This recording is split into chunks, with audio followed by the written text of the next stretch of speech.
ನಮಸ್ಕಾರ ರೈತ ಬಾಂಧವರೇ ನಮಸ್ಕಾರ.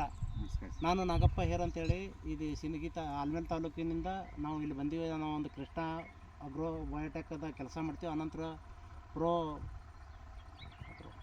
ಅಗ್ರೋದಾಗೂ ಕೆಲಸ ಮಾಡ್ತೀವಿ. ಈಗ ಇಲ್ಲಿ ನಾವು ಕುರುಬತಳಿ ಗ್ರಾಮಕ್ಕೆ ಬಂದೀವಿ.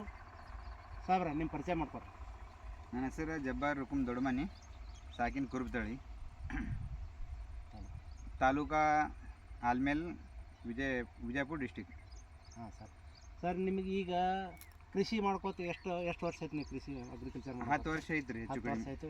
ಯಾವ ವಿಧಾನ ಅದಲ್ಲಿ ಕೃಷಿ ಮಾಡ್ತಾರೆ? ರಾಸಾಯನಿಕದಲ್ಲಿ ಅಥವಾ ರಾಸಾಯನಿಕ ಪದ್ಧತಿನೇ ಬಳಸ್ತಿದ್ದಾರೆ. ಎಷ್ಟು ವರ್ಷದಿಂದ? ಇದು 10 ವರ್ಷದಿಂದ ನಾವು ರಾಸಾಯನಿಕ ಪದ್ಧತಿನೇ ಬಳಸ್ತಾ ಬಂದೀವಿ.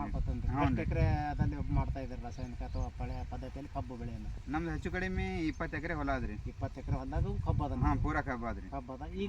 ಈಗ ರಾಸಾಯನಿಕ ಮಾಡಕತ್ತೀರಿ 10 ವರ್ಷ ಇಟ್ಕೊಂಡು. ಈಗ ನಿಮ್ಮ ಗಮನಕ್ಕೆ ಬಂದಿದ್ದು ಇದು ಸಾವಯವ ಪದ್ಧತಿ ನಿಮ್ಗೆ ಯಾರು ಹೆಂಗೆ ಗೊತ್ತಾಯ್ತು? ಅದೇ ನಮ್ಮ ಊರಾನು ಕೆಲವೊಬ್ರು ಇದು ಔಷಧ ಕೊಡೋರು ಅದ ರೀ. ಅವ್ರು ನಮ್ಗೆ ಹೇಳಿದ್ರು 2-3 ವರ್ಷಗಟ್ಲೆ ಹೇಳಕತ್ತಾರ. ಆದ್ರೂ ನಮ್ಗೆ ಅವ್ರ ಕಡೆ ಲಕ್ಷ್ಯ ಇದ್ದಿಲ್ಲ. ನಮ್ಮ ರಾಸಾಯನಿಕದಾಗೆ ಹೆಚ್ಚಿಗೆ ಇದು ಇತ್ತು, ಭರವಸೆ ಇತ್ತು. ಆದ್ರೂ ಅವ್ರು ಸ್ವಲ್ಪ ಒತ್ತಾಯ ಮಾಡೋಣ, ಈ ಸಲ ನಾವು ಈ ಹೊಲಕ್ಕೆ ಸ್ವಲ್ಪ ಚೆಕ್ ಮಾಡ್ಬೇಕಂತ ಹೇಳಿ ಈ ಹೊಲಕ್ಕೆ ನಾವು ಬಳಸಿದ್ವಿ. ಅದು ರಿಸಲ್ಟ್ 1 ನಂಬರ್ ಅದ. ಎಷ್ಟು ಎಕರೆ ಅದ್ರಿ ಹೊಲ ರೀ? ಇದು 3.5 ಎಕರೆ ಹೊಲ ಅದ್ರಿ. 3.5 ಎಕರೆ ಹೊಲ ಅದ. ಏನು ನಾಟಿ ಬಂದಿದೆ? ಹೊಸ ಫಸ್ಟ್ ಬೆಳೆ ಅಲ್ರಿ? ಹಾಂ, ಫಸ್ಟ್ ಬೆಳೆ ಆದ್ರಿ. ಇದು ಮಾಡಿ ಎಷ್ಟು ತಿಂಗಳದ್ರಿ ಇದು ಕಬ್ಬು? ಇದು ಡಿಸೆಂಬರ್ದಾಗ ಹಚ್ಚಿದ ನೋಡ್ರಿ. ಡಿಸೆಂಬರ್ ಫಸ್ಟ್ ವೀಕ್ ಅಥವಾ ಮಧ್ಯದಾಗ ಹಚ್ಚಿರಿ? ಹಾಂ, ಹಚ್ಚಿದೈತಿ. ಹಚ್ಚಿರಿ. ನೀವು ಹಚ್ಚುವಾಗ ಏನು ಕೊಟ್ಟಿರಿ? ಏನು ಹಾಕಿಲ್ರಿ. ಏನು ಡಿಸ್ಟೆನ್ಸ್ ಅದ್ರಿ ಸಾಲಿನ ಸಾಲಿಗೆ? ಇದು 4.5 ಫೂಟ್ ಆದ್ರಿ. ಇವಾಗ ನೋಡಿದವ್ರು ಅಲ್ಲಕತ್ತಾರ 3 ಫೂಟಿನ ಸಾಲ, ಏನು 3.5 ಅಲ್ಲಕತ್ತಾರ ಇವಾಗ ರೀ. ಸರಿ, ಇದು ಈಗ 4.5 ಫೂಟಿನ ಸಾಲ ಮಾಡಿರಿ. ವೆರೈಟಿ ಯಾವ್ದಾರ ಕಬ್ಬಿಂದು? ಇದು ಬಾಸಟೆ ಆದ್ರಿ. ಬಾಸಟ್ ಅದ. ಈಗ ನೀವು ಡಿಸೆಂಬರ್ದಾಗ ಹಚ್ಚಿರಿ. ಈಗ ಡಿಸೆಂಬರ್ದಾಗ ಹಚ್ಚೋದ್ ಬಳಕ ಏನೇನು ಕೊಟ್ಟಿರಿ? ಇದು ಫಸ್ಟ್ ಮೊದಲ ಇದು ಹಚ್ಚುವಾಗ ಏನು ಕೊಟ್ಟಿರಿ? ಹಚ್ಚುವಾಗರೆ ನಾವು ಸಾವಯವ ಬಳಸ್ಬೇಕನ್ನ, ಹಂಗಾಗಿ ರಾಸಾಯನಿಕ ಯಾವ್ದು ಬಳಸೇ ಇಲ್ರಿ ಇದಕ್ಕೆ. ಹಂಗೆ ಕಬ್ಬು ತೊಳೆದಿವಿ. ಮುಂದೆ ಇದು ಎದ್ ಬಳಕ ಏನೇನು ಮಾಡಿರಿ? ಎದ್ ಬಳಕ ಒಂದು ಪೂರಾ 3.5 ಎಕರೆ ಹೊಲಕ್ಕ 1 kg ಮಲ್ಟಿಪ್ಲೈರ್ ತೊಂದಿವಿ. ತೊಂದಕ್ಕೆ ಅದಕ್ಕೆ ಪೂರಾ ಸ್ಪ್ರೇ ಮಾಡಿದ್ವಿ. ಅದೇ ಹಾಂ ರೀ. ಒಂದು 1.5 ತಿಂಗಳಾಗಿತ್ತು, ಅವಾಗ ಸ್ಪ್ರೇ ಮಾಡಿವ್ರಿ. ನಾಟಿ ಮಾಡಿದ್ 1.5 ತಿಂಗಳ ಮ್ಯಾಗ ಮಲ್ಟಿಪ್ಲೈಯರ್ 1 ಎಕರೆ 3.5 ಎಕರೆಗೆ 1 kg ಸ್ಪ್ರೇ ಮಾಡಿವಿ ಮಲ್ಟಿಪ್ಲೈಯರ್. ಹ್ಞೂ ರೀ. ಆ ನಂತರ ಗೊಬ್ಬರಗಳು? ಹಾಂ, ಆ ನಂತರ ಮತ್ತೆ ಮಾರ್ಚ್ದಾಗ ರೀ, ಮಾರ್ಚ್ ಏಪ್ರಿಲ್ದಾಗ ಇದು ಖಾತಾ ಕೊಟ್ಟಿದ್ದಾದ್ರಿ. ಇದು DAP 3 ಚೀಲ ಹಾಕಿದ್ದಾದ್ರಿ. 3.5 ಎಕರೆಗೆ 3 ಚೀಲ DAP ಹಾಕಿದ್ರಿ. ಯೂರಿಯಾ ಅಂತರ ನೀವು ಬ್ಯಾಡನ್ನ ಅದ್ರ ಕಡೆ ನಾವು ಲಕ್ಷ್ಯನೇ ವಹಿಸಿಲ್ಲ. ಯೂರಿಯಾ ಹಾಕೇ ಇಲ್ಲ. ಉಳಿದಿದ್ದು ಡಾಕ್ಟರ್ ಭೂಮ ಮತ್ತು ಬೂಸ್ಟರ್. ಬೂಸ್ಟರ್. ಡಾಕ್ಟರ್ ಭೂಮಿ ಎಷ್ಟು ಹಾಕಿದ್ರಿ? ಟೋಟಲಿ ಅವು 12 ಚೀಲ ಹಾಕಿದ್ರು. ಅವು ಸಣ್ಣ ದೊಡ್ಡ ಕೂಡ? ಸಣ್ಣ ದೊಡ್ಡ 9 ಚೀಲ. 9 ಚೀಲ, ಸಣ್ಣ 3 ಚೀಲ ರೀ. ಅಂದ್ರೆ 9 ಚೀಲ ಭೂಮಿ ಹಾಕಿರಿ, 3 ಚೀಲ ಬೂಸ್ಟರ್ ಹಾಕಿರಿ. ಮತ್ತೆ ಅದ್ರಾಗ ಇದು ಏನು ತೊಗೊಂಡ್ರಿ? Multiplier 9 kg ಹಾಕಿವ್ರಿ. ಅದ್ರೊಳಗ್ರಿ 3.5 ಎಕರೆ 9 kg ಮಲ್ಟಿಪ್ಲೈಯರ್ ಹಾಕಿವ್ರಿ. ಈಗ ನೀವು ಏಪ್ರಿಲ್ 1 ಅಥವಾ ಮಾರ್ಚ್ ಎಂಡ್ನಾಗ ಕೊಟ್ಟಿರಿ? ಕೊಟ್ಟಿವ್ರಿ. ಇದಕ್ಕೆ ಈಗ ಏಪ್ರಿಲ್ 1 ಅಂದ್ರೆ ಏಪ್ರಿಲ್ 1, ಮೇ 2. ಮೇ ಅಂದ್ರೆ ಈಗ ಹೆಚ್ಚು ಕಡಿಮೆ 2 ತಿಂಗಳು ಆಯ್ತು ನೀವು ಇದಕ್ಕೆ ಹಾಕಿ. 2 ತಿಂಗಳದಾಗ ನಿಮ್ಗೆ ಎಷ್ಟು ಪರ್ಸೆಂಟೇಜ್ ಇದು ಅನ್ಸದ್ರಿ ಕಬ್ಬ ರಿಸಲ್ಟ್ ನಿಮಗೆ? ನಮ್ಗರೆ 100ಕ್ಕಿಂತನೂ ಹೆಚ್ಚಿಗೆ ಪರ್ಸೆಂಟೇಜ್ ಅದ್ರೊಳಗೆ ನಾವು ಸಕ್ಸಸ್ ಕಂಡಿವ್ರಿ. ನಾವು ಇವಾಗ ಆಮೇಲೆ ಎಲಿಗಳನ್ನು ನೋಡಿದಾಕರೂ ನಮ್ಗೆ 4 ಬಟ್ಕಿಂತನೂ ಅಡ್ಡಲಾಗ್ಯವ್ರಿ ಬೆಳೆ. ಆಮೇಲೆ ಪರವಾಗಿಲ್ಲ, ಇದೇ ಮಾಡ್ಬೇಕಂತ ಹೇಳಿ ನಾವು ಯೋಚನೆ ಮಾಡಿವ್ರಿ. ಇವಾಗ ಈಗ 1 ಚೀಲನು ಯೂರಿಯಾ ಹಾಕಿಲ್ಲ? 1 ಚೀಲ ಹಾಕಿಲ್ರಿ. ಹಾಕಲ್ಲ ಇನ್ನು ಮುಂದೆ ಇದೆ ಹೊಲಕ್ಕೆ. ಈಗ ಯೂರಿಯಾ ಹೊಡೆದಿದ್ರೆ ಅಪ್ಪ ಗ್ರೀನೆಸ್ ಅದ, ಸೈಜ್ ಅದ ಎಲಿದು. ಹ್ಞೂ ರೀ. ನೋಡ್ರಿ ರೈತ ಬಂದಾರ, ಇವತ್ತಿನ ಯುಗದಲ್ಲಿ ಎಲ್ಲರ ತಲೆ ಗೊಬ್ಬರದ ಅಂಗಡಿ ಮುಂದೆ ಇವತ್ತು ನೋಡಿ ನೀವು ದೇವಣಗಾಯಿಗೆ ಹೋಗಿದ್ದೆ ನಾನು. ದೇವಣಗಾಯಲ್ಲಿ ಗೊಬ್ಬರ ಮುಂದೆ 4-5 ಗಾಡಿಗಳು ಪಾಳೆ ಹಚ್ಚಾರ. 50,000 ಲಕ್ಷ ಕೊಟ್ಟು ಇವತ್ತು ರಾಸಾಯನಿಕ ತುಂಬ್ಕೊಂಡು ಹೊಂಟಾರ. ಇವತ್ತು ಇವ್ರು ಏನಿಲ್ಲ, 3.5 ಎಕರೆ ಕಬ್ಬು ಅದ. ಇಲ್ಲೇ ಆಲ್ಮೇಲ್ ತಾಲೂಕಿನ ಇದು ಕುರುಬತಳಿ ಗ್ರಾಮ ಅದ. ಆಲ್ಮೇಲಿಂದ 5 ಕಿಲೋಮೀಟರ್ ಜಬ್ಬರ್ ದೊಡ್ಡಮನಿ ಅಂತ ಇವರು ಮೂಲತಃ ಇವತ್ತು ಯಾವ ಶಿಕ್ಷಕರು ಇವರು. ಶಿಕ್ಷಕ ವೃತ್ತಿಯಿಂದ ಅವ್ರಿಗೆ ಬೇಸತ್ತು ಏನು ನೋಡೋರು, ಸರ್ ನಾನು 20 ಎಕರೆ ಕಬ್ಬು ಮಾಡೀನಿ, ರಾಸಾಯನಿಕದ ನನಗೆ ಒಟ್ಟೇ ಲಾಭ ಇಲ್ಲ, ಬಿಟ್ಟು ಎಲ್ಲರಿಗೆ ಹಚ್ಚಿ ಬೇರೆ ಏನ್ರಿ ಕೆಲಸ ಮಾಡ್ಬೇಕಂತ ಮಾಡಿ. ಅದೆಲ್ಲ ಮಾಡಬೇಡ. ಇವರು ಮೋಪಗಾರ್ ಸಾಹೇಬರು ಮತ್ತು ಗಣೇಶ್ ಸಾಹೇಬರು ಇಲ್ಲ ಆಲ್ರೆಡಿ ಇಲ್ಲಿ 2 ವರ್ಷದಿಂದ ಕೆಲಸ ಮಾಡಕತ್ತಿದ್ರು. ಅವ್ರು ಗಮನಕ್ಕೆ ತರೋಣ. ಅವರು ಅಂಗಡಿ ಬರ್ರಿ ಇದೇ ಹೇಳ್ತಿರ್ತಾರೆ. ಅಂಗಡಿಗೆ ಬರೋದು ಸುದ್ದಕ್ಕೆ ಬಿಟ್ಟಿದ್ರು ಅವ್ರು ಗಣೇಶ್ ಸಾಹೇಬ್ರದ್ದು. ಮುಂದೆ ಏನೇನೋ ಅವ್ರಿಗೆ ಯಾಕೋ ಇದ್ರದಿಂದ ಊರಾಗ ಪಾಸಿಟಿವ್ ನ್ಯೂಸ್ ಕೇಳೋಣ, ಇದ್ರಾಗ ಆಸಕ್ತಿ ವಿಷಯ ನೋಡ್ತೀನಿ. ಇದೊಂದು ವರ್ಷ ನಿಮ್ಮದು ಮಾಡಿ ಚಲೋ ಆದ್ರೆ ಚಲೋ ಅದ, ಇಲ್ಲ ಅಂದ್ರೆ ಎಲ್ಲ ಹೊಲ ಹಚ್ಚಿ ನಾ ಎಲ್ಲರೂ ಬೇರೆ ಕಡೆ ಒಂದು ಡ್ಯೂಟಿ ಮಾಡಿದ್ದೀನಿ ಅನ್ನೋ ಮಾತು ನನ್ನ ಕಿವಿ ಬಿದ್ದಿತ್ತು. ಯಾಕಂದ್ರೆ ನಮ್ಮ ನೇರವಾಗಿ ಅಂತಾರೆ ನಾವು ಇದ್ದಿದ್ದು ಹೇಳಿ ಫ್ಯಾಕ್ಟ್ ಅವ್ರಿಗೆ ಮಲ್ಟಿಪ್ಲೈಯರ್ ಅದ, ಡಾಕ್ಟ್ರು ಭೂಮಿ ಅದ, ಒಳ್ಳೆ ರಿಸಲ್ಟ್ ಅದ. ಭೂಮಿ ಎಲ್ಲ 1 ಗ್ರಾಮ್ ಮಣ್ಣೊಳಗೆ 20 ಕೋಟಿ ಜೀವಾಣು ಇದ್ದಂಥ ರಾಸಾಯನಿಕ ಹಾಕಿ 19 ಕೋಟಿ ಸತ್ತು 1 ಕೋಟಿ ಉಳಿದದ.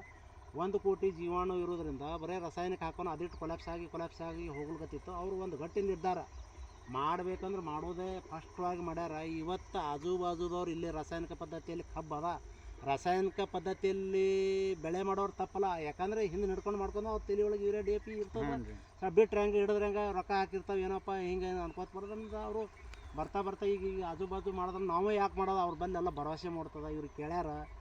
ಅದಕ್ಕೆ ದಯವಿಟ್ಟು ರೈತ ಬಂದವರು ರಾಸಾಯನಿಕನ ಮಹಾಮಾರಿಯಿಂದನೇ ನಾವೆಲ್ಲ ಭೂಮಿ pH ಮಟ್ಟ ಹಾಳು ಮಾಡ್ಕೊಂಡಿವಿ, ಭೂಮಿಯೊಳಗೆ ಜೀವಾಣುಗಳ ಸಂಖ್ಯೆ ಹಾಳು ಮಾಡ್ಕೊಂಡಿವು. ಅದರಿಂದ ಬೆಳೆದಂಥ ಪದಾರ್ಥಗಳನ್ನು ತಿಂದು ನಮ್ಮ ಆರೋಗ್ಯನೂ ಹಾಳಾಗ್ಯದ ಮಾನವರದು. ಅದಕ್ಕೆ ಯಾರಾದರೂ ನೀವು ಇದು ಈಗ ನಾವು ಕುರುಪ್ತಳ್ಳಿ ಒಳಗೆ ಹೋಗೋರು ಬರೋನು ನಮ್ಗೆ ಕೇಳ್ತಾರೆ ಏನು ಬಳಸಿರಿ ಅಂತ. ಜಬ್ಬರ್ ದೊಡ್ಡ ಮನೆ ಅವ್ರ ಹೊಲಕ್ಕೆ ನೀರು ಉಣಿಸ್ಲಿಕ್ಕೆ ಬಂದ್ರೆ ಅವರಿಗೆಲ್ಲ ದಿನ ಕೇಳಿದ್ರೆ ನಾವು ಮಾಡ್ತೀವಿ ಇದೇ ಪದ್ಧತಿ ಅಂತೇಳಿ ಅವರಿಗೆಲ್ಲ ಪರಿಚಯ ಮಾಡಿಸ್ಕೊಟ್ಟು ಅವನು ಮಾಡಿಕೊಟ್ಟವರು ಯಾರಾದ್ರೆ ಇಲ್ಲಿ ಮೊಪ್ಪಾರ್ ಸಾಹೇಬ್ರು ಅದಾರ, ಅವರು ತಮ್ಮ ಅನುಭವಗಳನ್ನು ಹಂಚ್ಕೊಳ್ಳಿ. ಸಾಹೇಬ್ರ ನಮಸ್ಕಾರ ರೀ. ಮಾತಾಡ್ರಿ. ನಮಸ್ಕಾರ ರೀ ಸರ್. ನಾವು ಇವರು ಇನ್ನೊಂದು ಫ್ರೆಂಡ್ ರೀ, ನಾವ್ರಿಗೆ ಭಾಳ ದಿವಸ ಹೇಳ್ಕೊತ ಬಂದಿದ್ದೇವೆ ರೀ. ಯಾಕಂದ್ರೆ ನಾವು ದ್ರಾಕ್ಷಿಗೂ ಯೂಸ್ ಮಾಡಿದ್ದೇವೆ ರೀ. ಅವರು ಹೇಳಿದ್ರೆ ಅವರು ತಲೆಗೆ ಹಾಕೊಂಡಿಲ್ಲ ರೀ. ಒಮ್ಮಿದೊಮ್ಮೆ ಯಾಕಂದ್ರೆ ನಾವು ಮೊದಲು ಒಮ್ಮಿದೊಮ್ಮೆ ತಲೆಗೆ ನಾವು ಹಾಕೊಂಡಿದ್ದೀವಿ ರೀ. ನೀವು ಬಂದು ಹೇಳಿದ್ರಿ, ಹೇಳೋದ್ ಬಳಕ ನೋಡಮ್ ತೊಗೊಂಡೇವ್ರಿ ನಾವು. ಹಿಂದ್ರಗಡೆ ಏನಾದ್ರು ಇಟ್ಟು ಹೇಳ್ತಾರಪ್ಪ ಅದು ನೋಡಿ ನಾವು ದ್ರಾಕ್ಷಿಗೆ ಯೂಸ್ ಮಾಡಿದ್ರಿ. ಅದು ನಮ್ಮ ದ್ರಾಕ್ಷಿ ರೀ ನಾ 1 kg ಯೂಸ್ ಮಾಡಿದ್ರಿ ಫಸ್ಟಿಗೆ ರೀ. ಅದು 1 kg ಯೂಸ್ ಮಾಡೋಣ ನನಗೆ ಒಮ್ಮಿದೊಮ್ಮೆ ಚೇಂಜಸ್ ಕಾಣಿಸ್ತಿರೋದು. ಯಾಕಂದ್ರೆ ನಾನು ಲಾಸ್ಟಿಗೆ ಬಂದಿಗೆ ಯೂಸ್ ಮಾಡಿದ್ರಿ ಅದು. ಯಾಕಂದ್ರೆ ನಾನು ಫಸ್ಟಿಗೆ ಕೊಟ್ಟರೆ ಅಂದ್ರೆ ಫಸ್ಟಿನಿಂದ ಯೂಸ್ ಮಾಡ್ತಿದ್ದ, ನಡ್ಬರ್ಗೆ ಬಂದಿಗೆ ನಾನು ಏನು ಮಾಡಿದ್ರಿ ಅದಕ್ಕೆ 1 kg ಯೂಸ್ ಮಾಡಿದ್ರಿ ದ್ರಾಕ್ಷಿಗೆ. ಅದು ವರ್ಷ ನಂದು 1.5 ಟನ್ 2 ಟನ್ ಆಗೋ ದ್ರಾಕ್ಷಿ ಈ ವರ್ಷ ನಾನು ಒಂದು 50% ಯೂಸ್ ಮಾಡೀನಿ ರೀ. ಅದು ನಿಮ್ಮದು ಅದು ಮಾಡಿದ ಬಳಕ ನನಗೇನದ ಅದು ಡಬಲ್ ಐತೆ ನನಗೆ. ಅದು 2 ಟನ್ ಆಗೋದು ಈ ವರ್ಷ 4 ಟನ್ ಐತ್ರಿ ಅದು. ಅಂದರೆ ನಾನು ಮೊದಲು ನಂದು ಹೊಲದೊಳಗೆ ನಾನು ಪ್ರತ್ಯಕ್ಷವಾಗಿ ಕಂಡು ಮತ್ತೊಬ್ಬರಿಗೆ ಹೇಳಬೇಕಂತ ಹೇಳಿ ಮೊದಲು ಯೂಸ್ ಮಾಡಿದ್ರಿ. ಅದು ನನಗೇನಾಯಿತು 100% ನನಗೆ ರಿಸಲ್ಟ್ ತೋರಿಸ್ತು. ಯಾಕಂದರೆ ನೀವು ಯಾರು ಬೇಕಿದಾಗ್ರಿ ಕೇಳ್ರಿ, ಕೆಮಿಕಲ್ ಇಲ್ಲಾರ್ದೆ ದ್ರಾಕ್ಷಿ ಬೆಳೆದು ಸಕ್ಸಸ್ ಇಲ್ಲ ಅಂತಂದರು. ಈಗಾದ್ರೂ ಕೆಲವು ಮಂದಿ ಅದೇ ಹೇಳ್ತಾರೆ ರೀ. ಅಂದ್ರೂ ಲಾಸ್ ಹಾಕೋತಿ ಹೊಂಟ್ರ, ಆದರೆ ಏನಾದರೂ ಬಿಡಲಾಗ್ಯಾರ. ಯಾಕೆ ಬಿಡಲಾಗ್ಯಾರ ಅಂದ್ರೆ ಅವ್ರು ಯೂಸ್ ಮಾಡಿಲ್ಲ, ನಾವು ಯೂಸ್ ಮಾಡಿದ್ದೆವು. ಅದು ನಮ್ಗೆ ಗೊತ್ತಾಗ್ಯದ. ಅದು ನಾವು 100% ನಮ್ಗೆ ರಿಸಲ್ಟ್ ಕೊಟ್ಟ ಬಳಕ ನಾವು ಎಲ್ಲರಿಗೂ ಹೇಳೋಕ್ಕೆ ಚಾಲು ಮಾಡಿದೆವು ರೀ. ನಾವು ದ್ರಾಕ್ಷಿ ಯೂಸ್ ಮಾಡಿದ್ದೆವು. ದ್ರಾಕ್ಷಿಗೆ ಹೆಂಗೆ ರಿಸಲ್ಟ್ ಕೊಟ್ಟದ ಕಬ್ಬಿಗೂ ಹಾಗೆ ಕೊಡ್ತದ. ನೀವು ಮಾಡಿ ನೋಡಿರಿ, ತೀರಾ ಜಾಸ್ತಿ ತೀರಾ ಜಾಸ್ತಿ ಕೊಡ್ತದೆ ಅದಕ್ಕೆ. ನೀವು ಮಾಡಿ ನೋಡಿರಿ ಅದಕ್ಕೆ. ದ್ರಾಕ್ಷಿಗೆ ಅಂತೂ ಅದು ಅದಕ್ಕೆ ಏನದ ಹೆಚ್ಚುವರಿ ನಾವು ರಾಸಾಯನಿಕ ಕೊಡ್ಬೇಕು ಅದಕ್ಕೆ. ಇದು ಕಬ್ಬಿಗೆ ಹಂಗಿಲ್ಲ, ಸ್ವಲ್ಪ 0.5% ನಾವು ಇದಕ್ಕೆ ಕೊಟ್ಟೆ ಅಂದರೆ ರಿಸಲ್ಟ್ ತೋರಿಸೋದು ಜಲ್ದಿ ಇದಕ್ಕೆ. ಇದು ರಾಸಾಯನಿಕ ಬಿಟ್ಟು ನಾವು ಆರ್ಗ್ಯಾನಿಕ್ ಸ್ವಲ್ಪ ಅದಕ್ಕೆ ನಾವು ಹೊಂದಾಣಿಕೆ ಆದೇ ಅಂದ್ರೆ ನಮ್ಮ ಭೂಮಿನೂ ಉಳಿತದೆ.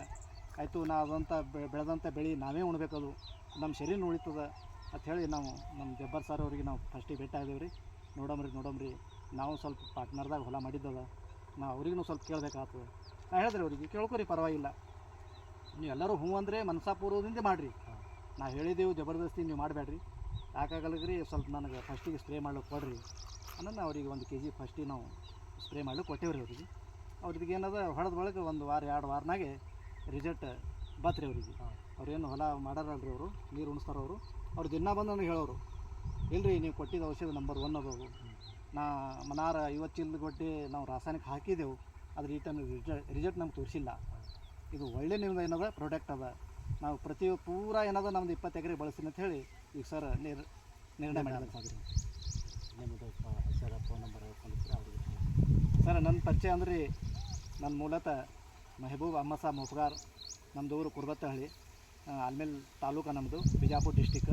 ನಮ್ಮದು ಮೊಬೈಲ್ ನಂಬರ್ ಯಾರು ನಮ್ಮ ಕಾಂಟ್ಯಾಕ್ಟ್ ಮಾಡಬೇಕಾದ್ರೆ ದ್ರಾಕ್ಷಿ ಬದಲಾಗಲಿ, ದಾಳಿಂಬೆ ಬದಲಾಗಲಿ, ಕಬ್ಬಿನ ಬದಲಾಗಲಿ, ಹತ್ತಿ ಏನಾದ್ರು ಬೇರೆ ಯಾವುದೇ ಬೆಳೆ ಐತಿ, ಈಗ ಮಳೆಗಾಲ ಜೂನ್ದಿಂದ ಚಾಲು ಆಗ್ತಾವ, ಅವು ಓಸು ಬೆಳೆ ಬಗ್ಗೆ ನಾವು ಹೇಳ್ತೇವೆ. ನಮ್ಮ ಕಾಂಟ್ಯಾಕ್ಟ್ ನಂಬರ್ ಐತಿ 994555744165. ನೀವು ಯಾವಾಗಲೂ ನಮಗೆ ಕಾಂಟ್ಯಾಕ್ಟ್ ಮಾಡಿರಿ, ನಾವು ನಿಮ್ಗೆ ಸಾಲ್ವ್ ಮಾಡ್ತೀವಿ ಸರ್. ನಿಮ್ಮ ಫೋನ್ ನಂಬರ್. ಇವಾಗ ಯಾರಾದರೂ ಮತ್ತೆ ಕೇಳೋರು ಇದ್ರಂದ್ರೆ ನಿಮ್ಮ ಬೆಳೆ ಹಿಂಗೆ ಆಗ್ಲಿಕ್ಕೆ ಕಾರಣ ಅಂತ ಕೇಳಿದ್ರನ ಫೋನ್ ಹಚ್ಚೋರು ಇದ್ರಂದ್ರೆ ಮತ್ತು ನನ್ನ ನಂಬರ್ ತೋರಿ 9731772389. ಇದು ನನ್ನ ನಂಬರ್ ಐತಿ, ಫೋನ್ ಮಾಡಿರಿ. ನಾವರ ಇದ್ದಿದ್ದು ಹೇಳಿವಿ, ಇದ್ರೊಳಗೆ ಇರ್ಲಾರ್ದು ಏನೂ ಮಿಕ್ಸ್ ಮಾಡಿಲ್ಲ. ಸರ್ ಅಂದರು ಒಟ್ಟು ಆರ್ಗ್ಯಾನಿಕ್ನು ಮಾಡಬಾರ್ದು, ಸ್ವಲ್ಪ ಮೊದಲಿನಿಂದ ಅದಕ್ಕೆ ಹೊಲಕ್ಕೆ ಸ್ವಲ್ಪ ಇದು ಇರ್ತದೆ ತೋಳೋದು, ರಾಸಾಯನಿಕ ತೋಳೋದು. ಹಾಗಾಗಿ ಅದು ಒಂದು ವೇಳೆ ಅವರು ಅದನ್ನು ಬಿಡು ಅಂದ್ರೆ ನಾವು ಬಿಡ್ತಿದ್ದೀವಿ, ಇಲ್ಲ ಸ್ವಲ್ಪ ಹಾಕ್ಬೇಕನ್ನ DAP ಸ್ವಲ್ಪ ಹಾಕಿವ್ರಿ ನಾವು. ಹಾಂ, ಇಲ್ಲಾಂದ್ರೆ ಅದನ್ನು ಬಿಡ್ತಿದ್ದೇವೆ ರೀ.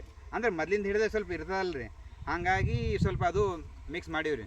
ಪರವಾಗಿಲ್ಲ, ಆದ್ರೇನು ಇದು ನಂಬರ್ 1 ರಿಸಲ್ಟ್ ಅದ. ಎಲ್ಲರೂ ಬಳಸ್ರಿ, ಭೂಮಿ ಉಳಿಸ್ರಿ. ಸರಿ, ನಾನು ನಾಗೇಶ್ ಶೇರ್ ಅಂತೇಳಿ ನಾನು ಈಗ ಸುಮಾರು ಒಂದು 20-30ರಿಂದ ಹೆಚ್ಚಿಗೆ ಯೂಟ್ಯೂಬ್ ಚಾನಲ್ ಅದಾವ, ವಿಡಿಯೋಗಳದಾವ. ನೀವು ಯಾವುದೇ ಬೆಳೆ ಬದ್ದಂದಾಗ ನೀವು ನೋಡಿರ್ಬೋದು, ಇದನ್ನು ನೋಡಿರಿ. ಈಗ ನನ್ನ ನಂಬರ್ನೂ ಅದ. ಹೆಚ್ಚಿನ ಮಾಹಿತಿ ಏನಾದರೂ ಬೇಕಂದ್ರೆ ನೈಸರ್ಗಿಕ ಕೃಷಿ, ಸಾವಯವ ಕೃಷಿ ಮಾಡಬೇಕಂತ ನಿಮ್ಗೆ ಏನು ಅನ್ನಿಸ್ತು ಅಂದ್ರೆ ನನ್ನ ನಂಬರ್ ಅದ 8310731424 ಅಂತ. ನಮಸ್ಕಾರ ರೈತ ಬಂದರೆ ನಮಸ್ಕಾರ.